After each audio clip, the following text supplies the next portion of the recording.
dinosaurs were around.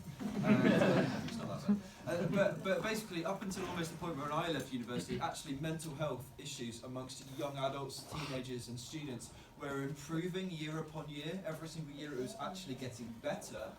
And then we get to this point where all of a sudden everything collapses, and if you read the research, they can actually, this is the research I was in the States, okay, so maybe slightly different, but they can actually pinpoint the exact year when it started to crash.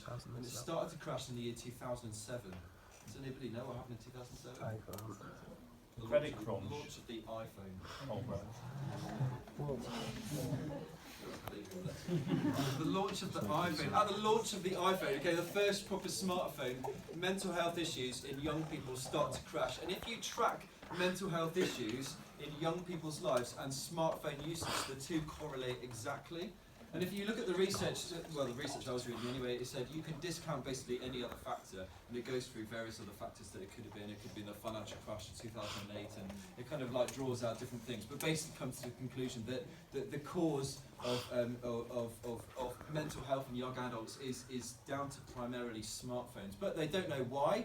So it could be, there's lots of different kind of theories, so it could be sleep deprivation, it could be the kind of instant comparison with our peers, it could be cyberbullying, it could be that kind of like fear of missing out, that kind of FOMO thing. Like it's probably in a reality a combination of lots of different things. Either way, we know on the ground the result is, as you guys have all shown this evening, that young people are suffering immensely. If you are a white male in the room tonight, you are most likely to die, not from heart disease, not from cancer, but by suicide.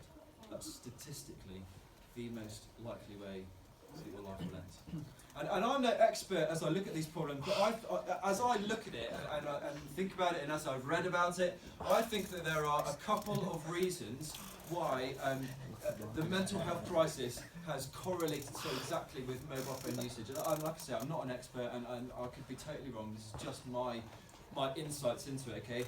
And it's not that there's anything inherently bad with smartphones. The end of tonight, you don't have to go and throw the wall into the bonfire. But it's not that there's anything inherently bad with smartphones per se, but it's more about, it's just a tool that we have used that's basically helped fuel an ideology that was already there and make it even more effective.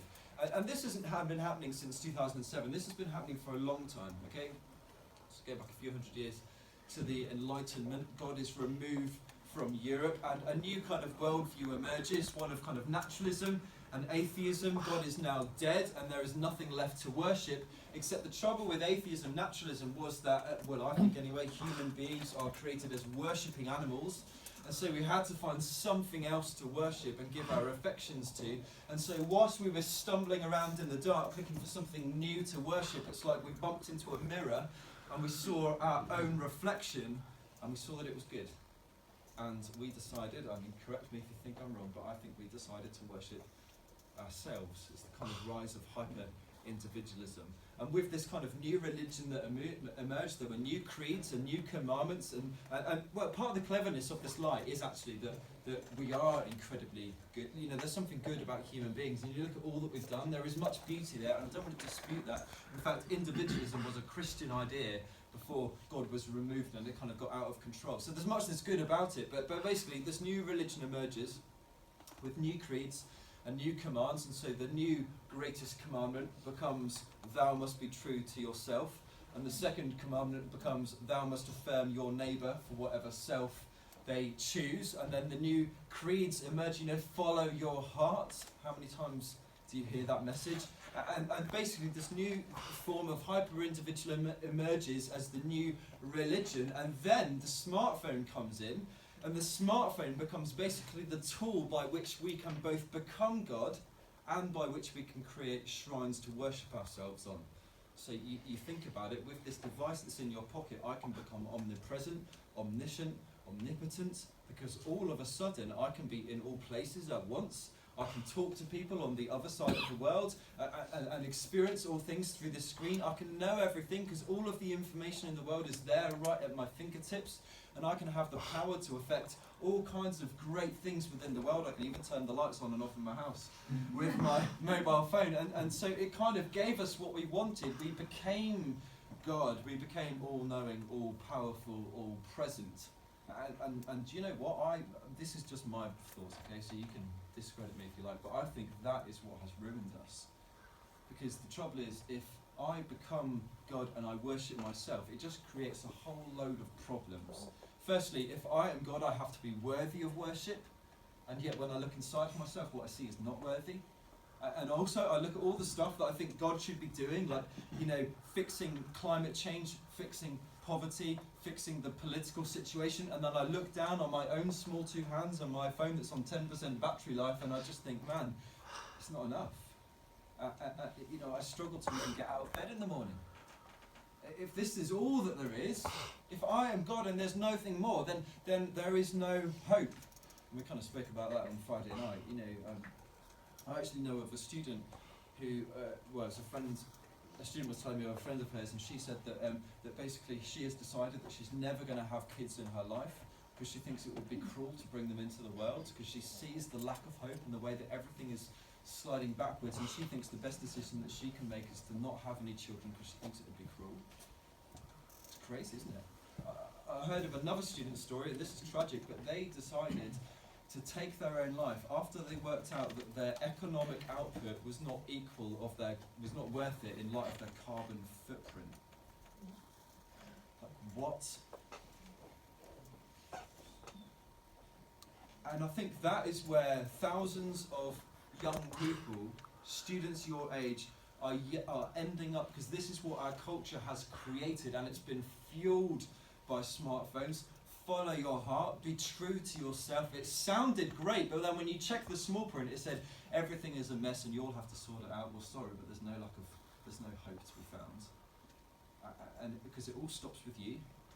Climate change, your future, your career, your reputation, your relationships. There is so much pressure, and if all there is you look inside of yourself, you look at your phone on 10% battery life and you think, this is not it. And sure, I think mobile phones do give us the illusion that we can do a lot more, and they've done great things for us, but it doesn't make you into a superhero. It doesn't stop anxiety when it comes knocking at the door. It doesn't stop cancer when it comes knocking at the door. It doesn't stop your own failures and your own inadequacies when they come knocking at the door. And so I think that the result of this kind of mental health crisis and the way the illusion of becoming God that our mobile phones has given to us has actually created a huge amount of shame amongst young people. I think it's shame that vast swathes of people are experiencing. Shame because they feel worthy because they're not good enough. Shame because they know that they never can be and never will be God. Shame because the culture says that they should be who they are on the inside, and yet they know who they are on the inside isn't good. Shame because they watch Greta sailing halfway around the world, or the whole way around the world, in order to save the climate, and yet you can't even get out of bed in the morning or leave the house because your anxiety is consuming you. Or shame because you read about Katniss Everdeen in the Hunger Games rising up to save her generation from the adults that have ruined everything, and yet you just cannot seem to summon the power in your life to even get an essay in on time. Shame because the only meaning that they can find in life comes from delving deeper into the lie that they are God.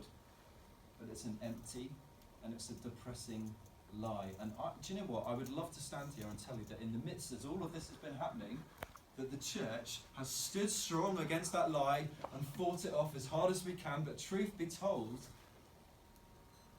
I think we've fallen for the same things by and large. There are some amazing exceptions, but you think about it, as we come to plan an evening like this one, if you've ever been involved in the planning of something like this, what does your mind go to? The first thing that often comes to your mind is, what do you think people will want when they come? What will make people feel happy? What do people want to experience? The last question that we seem to ever ask is, what would God want? It's all about what we want. Or even when you're planning the CU Events Week, like the first thing that comes to our mind is, how do we kind of make it relevant to people? How do we kind of meet people where they're at? How do we make it accessible? We never seem to sit down and say, well, what would God have us do this year? And I know there's wisdom, obviously, in making things appeal to people. I'm not saying that. I'm just saying we have things in the wrong order. And we've made it about us. But there are some amazing exceptions. There's some incredible things happening within the church at the moment, within the UK. But I'm just saying, if our meetings are more to please people than they are to please God, then you have to start to question, who is it that we are actually worshipping here? Are we worshipping God? Or like the rest of the culture, are we just worshipping ourselves? I don't know. Like sometimes in my darker moments, I look at everything that I'm doing, and I wonder if any of it is even right. Sometimes I feel like it's completely wrong, and yet I don't really know what the answer is. But I do think, as we come to this passage here, that there is something of the answer here within the scriptures, because I believe that the word of God is as relevant today as it was the day that Jesus said these words, and that if we can embody what he tells us to do in the scriptures, in the Sermon on the Mount, we will stand out in our culture in a way in which nobody else will. And so let's get into this and see what he tells us to do as he calls us